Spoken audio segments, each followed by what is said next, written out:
Hoje, dia 17, é 17 ou 18? 17 de dezembro de 2011. Essa é a confraternização da Rádio Gabriela FM no restaurante Nego Novo. Eu sou Jaqueline Mendes, apresentadora desse programa.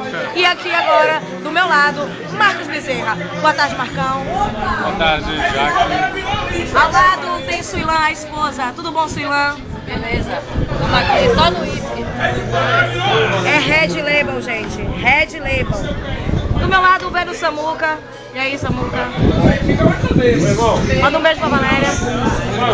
Beijo. É delícia, adoro. Valeria Vittar.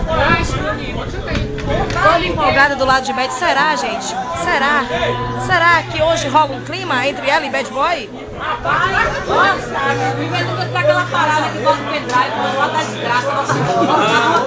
Aquele é Jeremias Santos.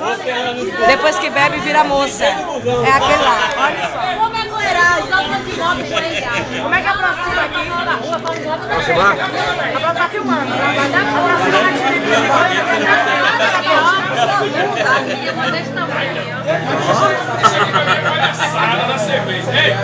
Olha, se não veja ele, vai esquecer.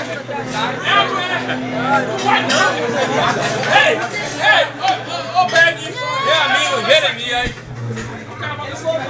Sai da antiga aí. Tá fazendo uma zoada, viu? Preparando aí. O nome disso aqui é viadagem. O cara que bota isso aqui dentro da cerveja é viadagem. Você quer matar os viados? Você é punk, você quer matar os viados? Isso é desculpa, amigo. É o seguinte.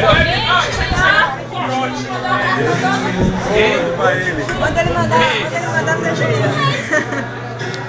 Onde está? Valderico?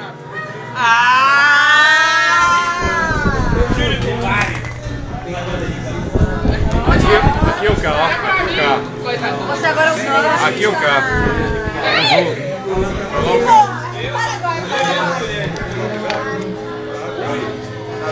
A vez até que eu Você vai colocar onde essa foto? Procura. Vai ter um pato Pega o ângulo de lado. Você tá tomando corote, tá tremendo. Coroteira, você tá falando aí. Pode ficar no semáforo aí, tá bom. Anos e anos. Aqui, ó. Vai pro YouTube. Ô, que bonitinho. Porque Já já peguei. tem esse que gosta. Já peguei. Selinho, homem eu não gosto não. Selinho, Renato, selinho. Foi ele.